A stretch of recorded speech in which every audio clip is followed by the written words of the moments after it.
நேத்து நைட்டு பார்த்தீங்கன்னா, ஆரோரா வந்து எமோஷனலா வந்து அழுதுகிட்டு இருக்கிறாங்க. எதுக்காக பார்த்தோம்னா, ஒவ்வொரு ஃபேமிலியுமே வந்து பிக் பாஸ் வீட்டுக்குள்ள வந்து வந்துட்டுருக்காங்க. ஆனா, ஆரோரா எனக்கு ஃபேமிலி எதுவுமே கிடையாது. எனக்கு இருக்கிறது டாக் மட்டும் தான். அப்படிங்கிற மாரி வந்து கேமரா முன்னாடி வந்து பேசிட்டு இருந்தாங்க. ஆரோரா ஏற்கனவே அவங்களோட ஸ்டோரி ஒண்ணு சொல்லியிருந்தாங்க. என்ன அப்படின்னா, அவங்களோட ஃபேமிலி விட்டு தனியா தான் பிரிஞ்சு வந்து வாழ்ந்துகிட்டு இருக்கேன் அப்படிங்கிற மாரி சொல்லியிருந்தாங்க. அதே மாதிரி அவங்க பொண்ணு அப்படிங்கிறனால வந்து சின்ன வயசுலயே நெறைய ஸ்ட்ரகிள்ஸ் ஃபேஸ் பண்ணதாவும் சொல்லியிருந்தாங்க. இந்த வாரம் ஃப்ரீ டாஸ்க் நடக்கும்போது ஒவ்வொரு ஃபேமிலியுமே உள்ள இருக்கிற கண்டஸ்டன்ட்ட வந்து பார்க்க வரும்போது வந்து அவங்களுக்கு ஒரு ஏக்கம் இருக்கிறது அப்படிங்கிற மாரி தெரிவு செஞ்சது.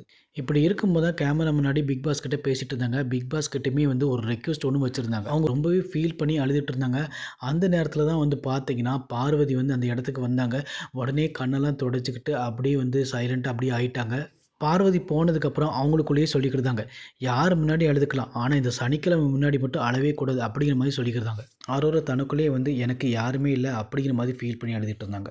அவங்க கேமராக்கு முன்னாடி என்ன பேசிட்டு இருந்தாங்கன்னா, எனக்கு யாருமே இல்ல. இருந்தாலும் என்ன பார்க்கறக்காக என்னோட ஃப்ரெண்ட் வந்து வருவாங்க. ஆனா நான் வளர்த்த டாக் வந்திருந்தா எனக்கு ரொம்பவே நல்லாயிருக்கும். அப்படிங்கிற மாரி பேசிட்டு இருந்தாங்க. இந்த பிக் பாஸ் வீட்டுக்குள்ள ஒவ்வொரு கண்டஸ்டன்ட்டையுமே பார்க்கறதுக்காக அவங்களோட அம்மா, அப்பா, அக்கா, குழந்தைகள்னு சொல்லிட்டு எல்லாருமே வராங்க. அதையெல்லாம் பார்க்கும்போது எனக்கு ரொம்பவே ஃபீலா இருக்கு. அப்படிங்கிற மாரி ரொம்பவே அழுதுகிட்டே பேசிட்டு இருந்தாங்க. இந்த வாரம் பார்த்தோம்னா, ஃப்ரீஸ் டாஸ்க் நடந்துட்டு இருக்கு. இதுவரைக்கும் பார்த்தோம்னா, சாண்ட்ரா, வினோத், சபரி, கனியோட ஃபேமிலிலாம் வந்துட்டு போயிருக்காங்க. இன்னும் 7 ஃபேமிலி கிட்ட வர வேண்டியது இருக்கு. அதனால பார்த்தோம்னா, ஒவ்வொரு நாளுமே 2லேருந்து 3 ஃபேமிலி வர வாய்ப்பு இருக்கு. இப்படி ஒவ்வொரு ஃபேமிலியா வரும்போது ஆரோரா வந்து பிரேக் ஆகுறாங்க அப்படிங்கிற மாதிரி தெரியுது. ஆரோரா நைட் பிக் பாஸ் கிட்ட என்ன கேட்டிருந்தாங்கன்னா, டாக்க கொண்டு வரதுக்காக கேட்டிருக்காங்க.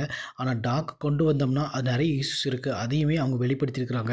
அதனால அவங்க என்ன சொல்லியிருக்காங்கன்னா, அட்லீஸ்ட் ஆக்டிவிட்டி ஏரியால இல்லைன்னா வந்து ஒரு வீடியோவாவது எடுத்து காமிச்சீங்கன்னா ரொம்பவே நல்லாயிருக்கும் அப்படிங்கிற மாரி கேட்டிருக்காங்க. சப்போஸ் இப்படி ஒரு நிகழ்வு நடந்துச்சுன்னா பார்த்தீங்கன்னா, பிக் பாஸ் வரலாற்றிலேயே இதுதான் முதல் முறையாவும் இருக்கும். அவங்க இப்படி கேமரா முன்னாடி பேசும்போது நமக்கே மனசெல்லாம் உருகிருச்சு.